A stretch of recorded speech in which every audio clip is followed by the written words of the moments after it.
Don't you dare be sour!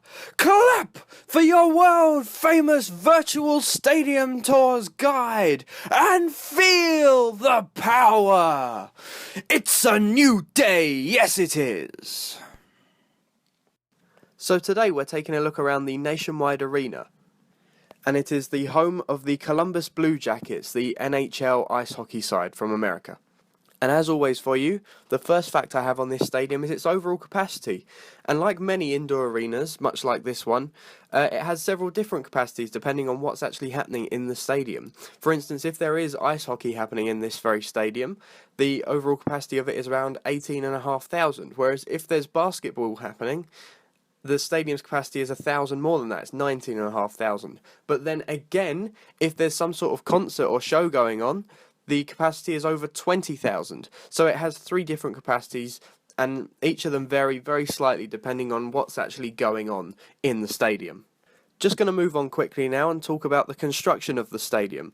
The stadium was opened in September 2000, so in the millennium year, and it broke ground in May 1998, so it took around 2.5 years to build the stadium at an overall cost of around $175 million for the time it was built, which would be around $240 million in today's money in 2016.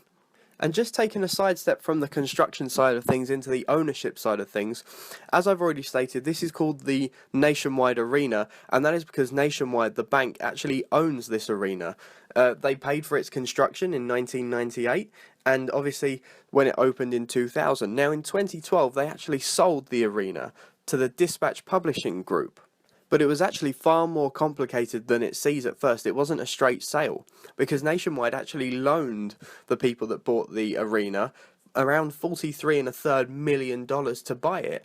But then also, they paid them around $28 million to keep the naming rights of it. So they sold the stadium to this Dispatch Publishing Group, but then they lent them money so that group could actually buy the stadium, and then they paid that group money to keep their name on the front of the stadium. So it's all very complicated, and there's also bits in there along with the deal that says that the Nationwide banking group bought a 30% ownership stake in the Colorado Blue Jackets for around $58 million.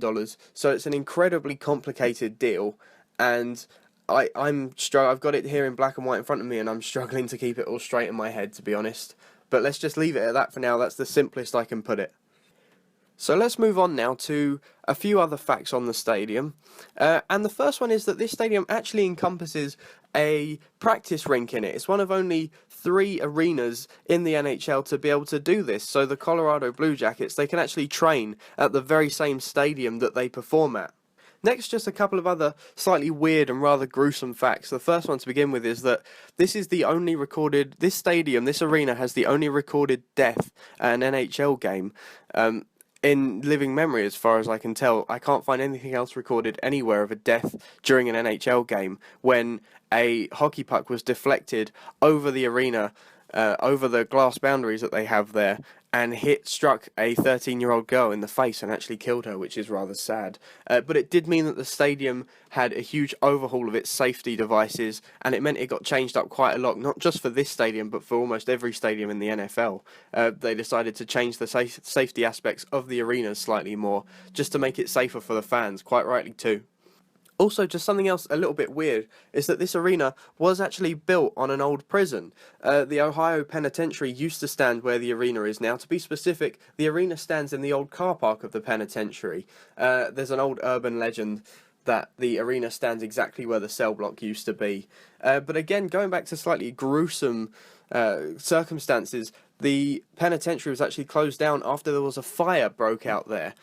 And around 300 prisoners were killed because obviously they were locked up in their cells and couldn't get out in time as the fire was raging. So another sad, gruesome fact to do with this stadium.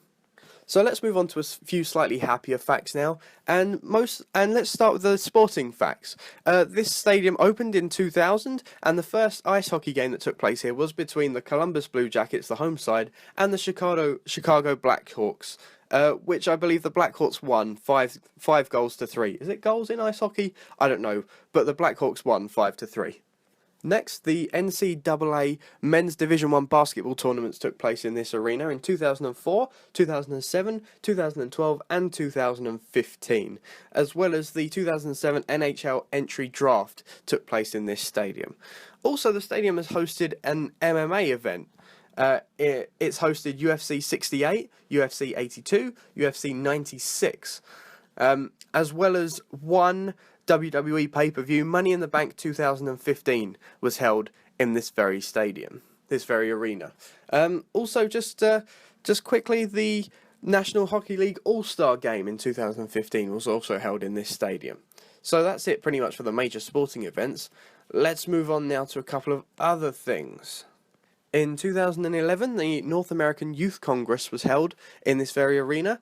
And in 2012, Barack Obama held a campaign rally in the arena, with Bruce Springsteen, and Jay-Z being very special guests at that event. And finally, I've left this bit for last because it's going to take quite a while. There have been many music concerts held in this arena, and I'm just going to go through a few of the bands or singers that have performed here. So I'm just going to take a deep breath because Kiss, Tina Turner, Kid Rock, AC/DC, U2, Eric Clapton, Prince, Janet Jackson, Britney Spears, Bob Dylan, Cher, the Rolling Stones, American Idol Live took place in this arena, Guns N' Roses, Bon Jovi, Elton John, Linkin Park, Phil Collins, Barry Manilow, Keith Urban, Slipknot, Destiny's Child, Hilary Duff, Aerosmith, the Blue Man Group, Genesis, Maroon 5, Miley Cyrus, Chris Brown, Michael Bublé, Billy Joel, The Police, Nickelback, Lil Wayne, Taylor Swift, Bob Seger, LMAFO, Journey, One Direction, Justin Bieber, Justin Timberlake, Selena Gomez, Drake, and Demi Lovato, Katy Perry, The Who, and Paul McCartney. They have all had concerts take place in this very stadium. That's a very long list, and that's it from me. Thank you very much. Thank you for watching this Virtual Stadium Tours video. If you enjoyed it, and would like to see every new video this channel uploads as soon as it uploads them to the interwebs, why don't you press the subscribe button down below this video right now. Goodbye.